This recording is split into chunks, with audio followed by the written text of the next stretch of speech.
Histórias do cotidiano, com o historiador Marcos Vinícius Santana.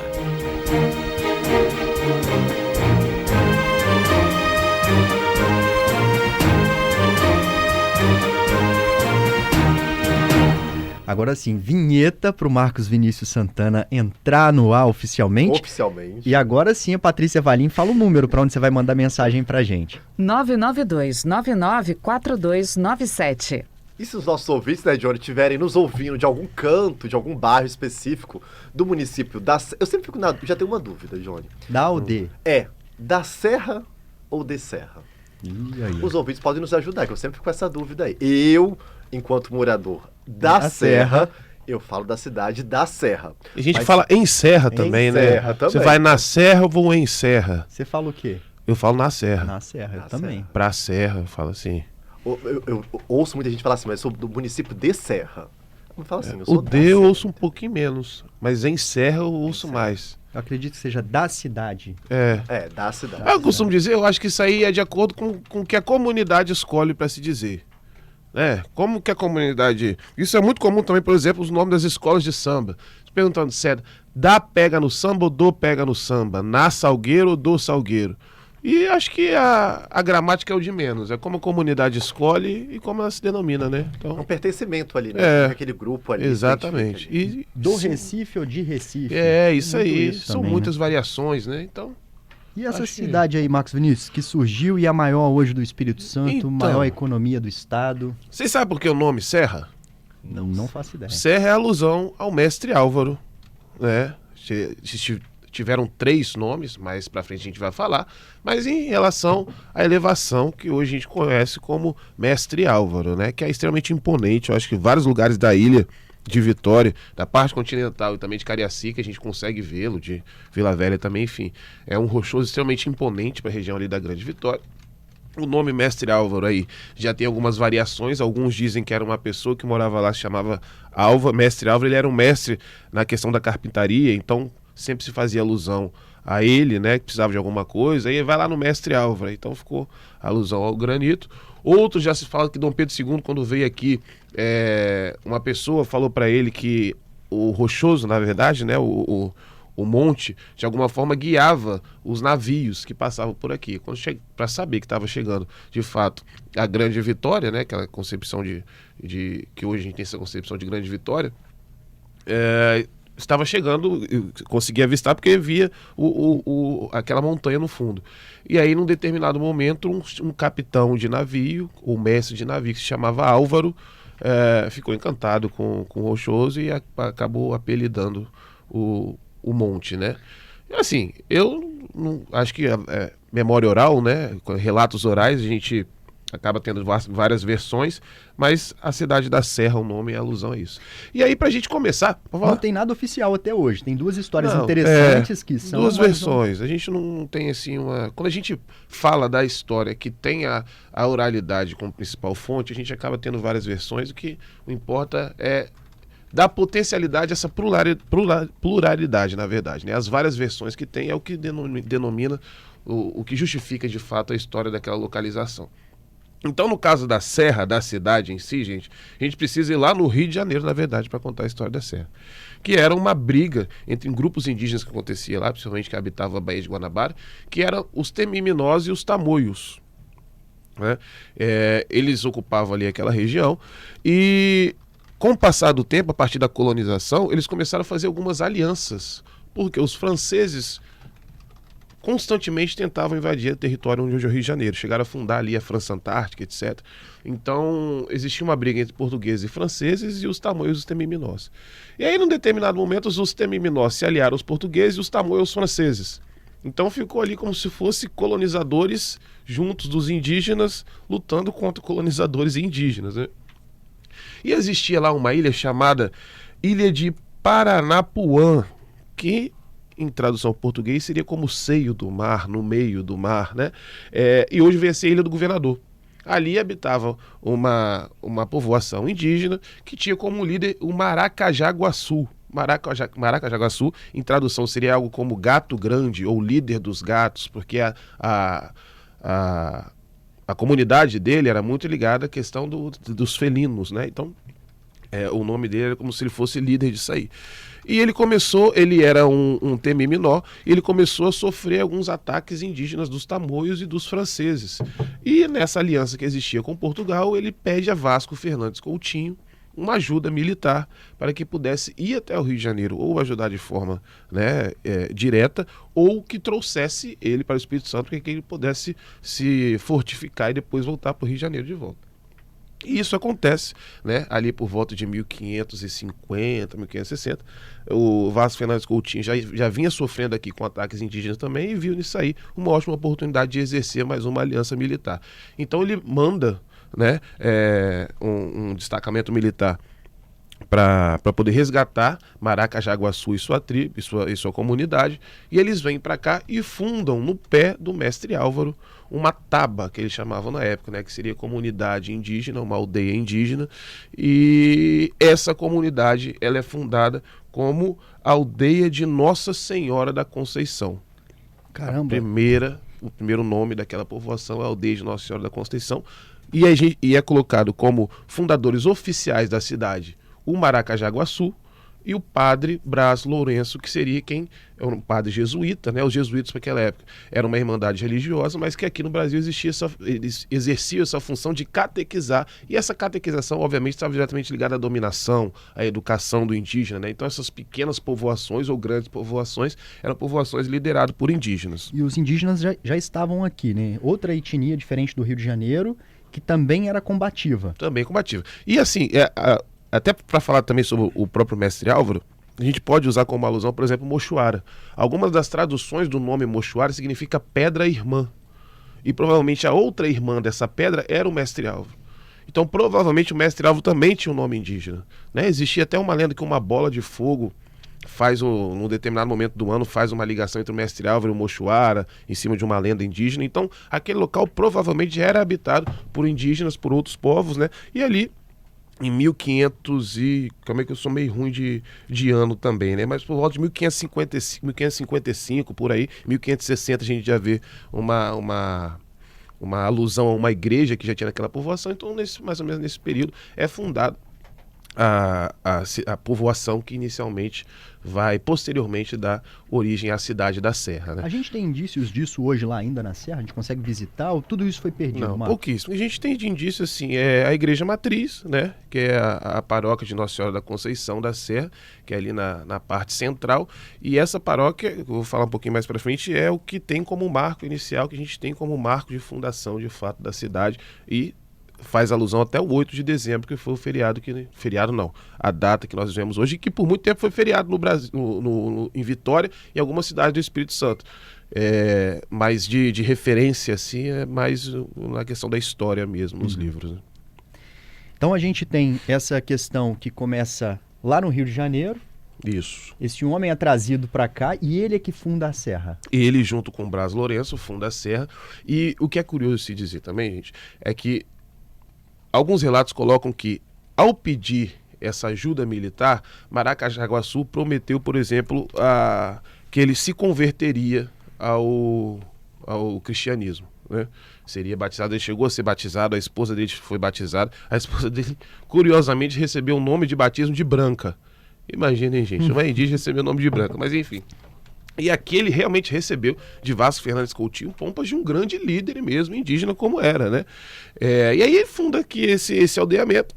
Essa parceria com o Brás Lourenço e exercer ele de fato digamos, uma atividade jesuítica, acabou trazendo para ele alguns problemas, porque, por exemplo, a poligamia era muito comum dentre os indígenas, e isso em algumas comunidades, como era de Maracajaguaçu,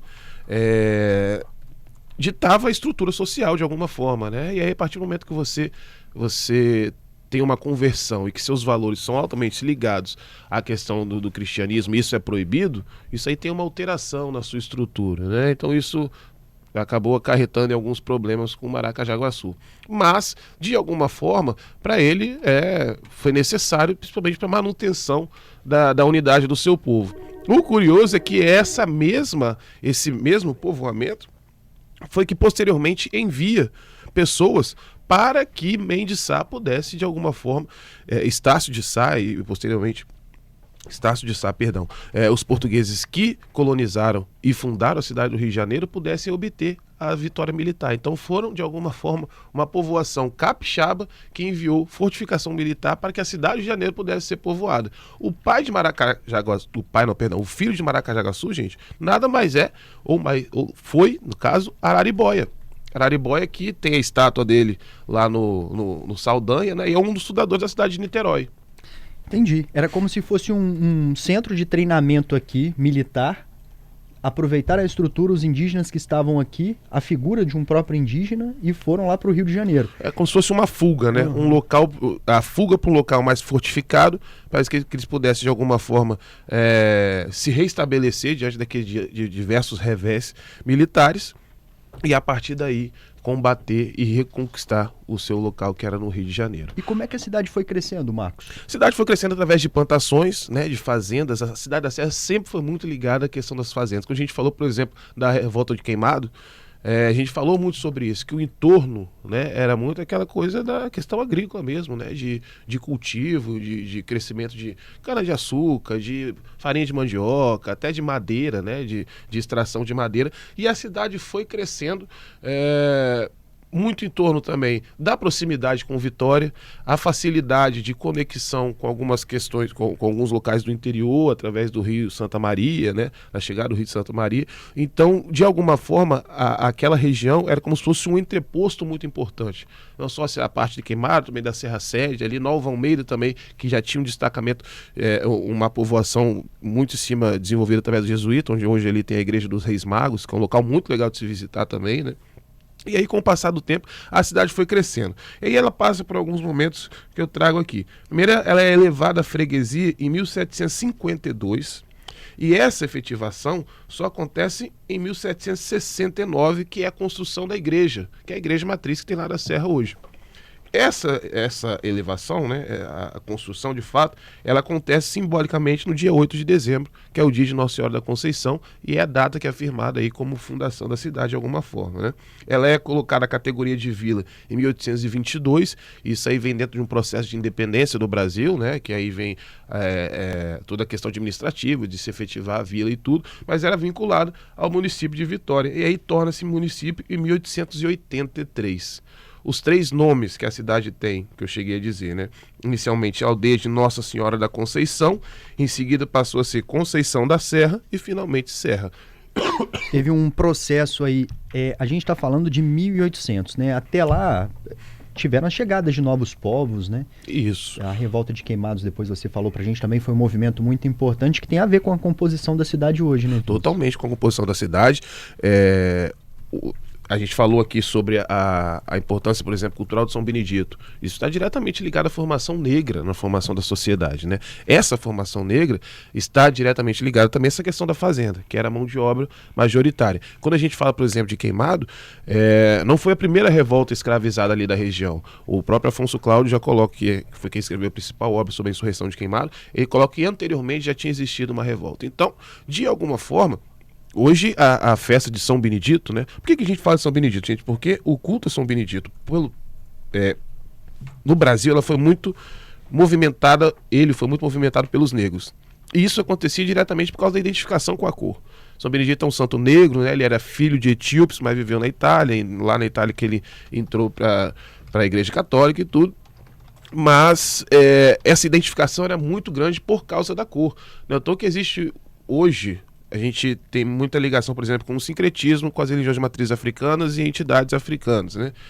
Então, São Jorge, Ogum, aqui no Rio de Janeiro, né? Na Bahia, Oxóssi, enfim. Mas eram estratégias desenvolvidas pelos negros escravizados, que eram proibidos de exercer sua fé, e aí eles faziam essa ligação com os santos católicos. São Benedito é raro de se ver esse sincretismo, porque não existia, a ligação era direta.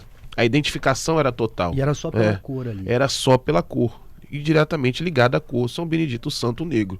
E isso acontece, essa forte devoção acontece na Serra, que a gente tem aí, a partir do dia 20, um ciclo muito grande das festas de São Benedito.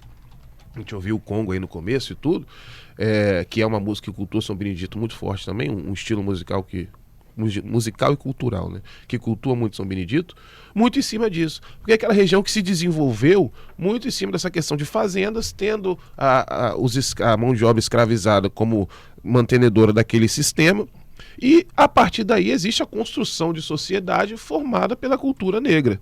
E aí São Benedito sempre presente nessa parte cultural, nessa identificação que existia, na presença muito forte do tambor, a criação do Congo de alguma forma, né? Quando a gente pega, por exemplo, relatos de viajantes, não só Dom Pedro II, que veio aqui em 1860, mas, por exemplo, a Princesa Teresa da Baviera, Auguste Saint-Hilaire, muitos naturalistas que vinham para cá para registrar a fauna e a flora brasileira e deixavam relatos também eram sociais. E vários que passaram pela Serra, principalmente pelo destacamento de Nova Almeida, relatam a presença do Congo e o culto a São Benedito. Então isso é muito ligado na formação da sociedade da Serra, ligado nessa questão também indígena, que o Congo também é indígena, né? E a formação da mão de obra negra, exatamente ligada a esse desenvolvimento da cidade, uma cidade de muitas fazendas, de muita plantação e que desenvolveu sua economia em cima disso. Agora eu percebo também, Marcos, que a gente, assim, ao longo da história, a Serra, a gente até falou isso no início, né? Enquanto essa região de entreposto. Mas, assim, conversando com as pessoas de lá também, a gente percebe que é uma cidade que sempre foi muito acolhida também e formada por pessoas de outros estados. Então você tem muitos relatos de pessoas que vieram de estados como Minas Gerais, que moram lá. Bahia, principalmente, algumas regiões do próprio Rio de Janeiro. Então acho que ao longo da história também, a Serra aparece como se entreposto, não apenas comercial, vamos dizer assim, mas das próprias populações de fora também, né? Isso, porque depois dessa formação e efetivação como município, também culminou num processo migratório que até a própria Grande Vitória sofreu não, porque parece algo ruim, mas que atingiu Vitória de alguma forma, principalmente a partir da segunda metade do século XX, né, 1950 ali para frente. Isso também tem somado a chegada de grandes empreendimentos, como a CST, Vale, e se pensar que Vitória é uma cidade pequena, né, que não tinha mais para onde crescer, principalmente por ser ilha, já tinha... é meio feio dizer tomado, né? Mas já pegou ali a parte continental, que até então era serra, essa parte que a gente conhece como Jardim da Penha, Jardim Camburi, Barra República, Mar da Praia, ali era serra, porque já era parte continental, não era mais ilha. Torna-se Vitória por questões fiscais para poder colocar ali grandes empreendimentos, como Porto de Tubarão, como a própria Universidade Federal do Espírito Santo. Então aí existe essa mudança nas fronteiras entre Serra e Vitória. Mas do ponto de vista da moradia, de alguma forma, a Serra, nesse período de formação, exerceu também o que Vila Velha também exerceu em alguns momentos da história, que era o que os urbanistas chamam de cidade dormitório, que era você trabalha, onde está ali os grandes empreendimentos, né? E você constrói a sua casa, onde você teoricamente dorme, em cidades próximas, porque é onde tem mais espaço, onde o desenvolvimento imobiliário de alguma forma é mais fácil, né? Então a Serra, dentro desse processo migratório que acontece aqui nessa segunda metade do século XX, tornou-se um território muito fértil para isso. E hoje é uma cidade super industrializada, né? Se não a mais industrializada aqui do Espírito Santo. Ó, o pessoal mandando mensagem pra gente, ó. Falou. Cleide, dizendo que ama a cidade, a Cleide Lima, mora na Serra. E o Manuel, desejando aqui, ó, um viva pro São Benedito, devoto. Genivaldo, parabéns pela entrevista. Suas informações, Marcos, são muito ricas de cultura, por sinal. O Genivaldo Rodrigues está mandando aqui pra você. Um abraço, Genivaldo. Hoje a gente sabe que lá na Serra essa questão da história é muito importante para eles, inclusive eles fazem um trabalho muito bonito nas escolas de trazer as raízes, a cultura. 70% da população da Serra se identifica como população negra e a gente vê que é uma cidade que cresceu muito rápido, né, Marcos? Você fala aí a partir da década de 50, Isso. A Serra teve um crescimento assim exorbitante. Hoje, apesar da população estar mais ou menos estável ali, a tendência é que cresça mais, né? Como é que você enxerga esse movimento, né, de crescimento muito rápido? Isso tem a ver também com o que aconteceu no país, né? Até porque, Johnny, só fazendo um complemento aqui, a gente percebe que ainda hoje tem muitos espaços territorialmente que não estão ocupados na Serra, né? Então, se a gente for comparar outras cidades, por exemplo, do Espírito Santo, tem várias outras regiões que ainda podem ser desbravadas, vamos dizer assim, do ponto de vista até mesmo de habitação no município da Serra, né? Eu acho que é um crescimento natural, né? A gente vê um crescimento urbano muito grande. A Serra, como disse, por ter essa localização geográfica próximo da capital e ser um município muito grande, isso facilita também dentro dessa questão do crescimento, mas você destacou aí o fortalecimento da história, o reconhecimento da história do serrano. Isso é muito importante da formação do ser serrano, né? Quando a gente pensa, por exemplo, nessa questão de Grande Vitória, existe, mesmo que oculta, uma hierarquia do que é ser Vitória, o que é ser capital, né? E quando você está numa cidade que não é a capital ou que às vezes não tem uma devida importância, colocar numa posição subalterna igual a Serra, a valorização da história, que é algo muito rico, está diretamente ligado nessa formação da identidade. Então é bastante importante a gente falar sobre isso, sobre a história da Serra e o ser serrano, né? Obrigado, Marcos. Eu que agradeço, mando um abraço, pedir para os nossos ouvintes mandarem sugestões, né, aí no WhatsApp. Na próxima semana a gente está falando. Quem puder, me siga aí no Instagram. Pode deixar uma dica de leitura? Volta com a gente depois do Repórter. Beleza. E é bom que você já fala sobre a leitura. Repórter CBN. Show. Estamos de volta com o CBN Cotidiano. Marcos Vinícius Santana com a gente aqui no Histórias do Cotidiano. Hoje falando sobre a Serra, o maior município do Espírito Santo. Hoje a maior economia do estado, bem movimentada a cidade, que tem muita história. Daqui a pouquinho entra lá no site, procura Histórias do Cotidiano, que tem essa e muitas outras por lá. E Marcos... também no podcast, né, Johnny? Vamos lembrar também que no Spotify.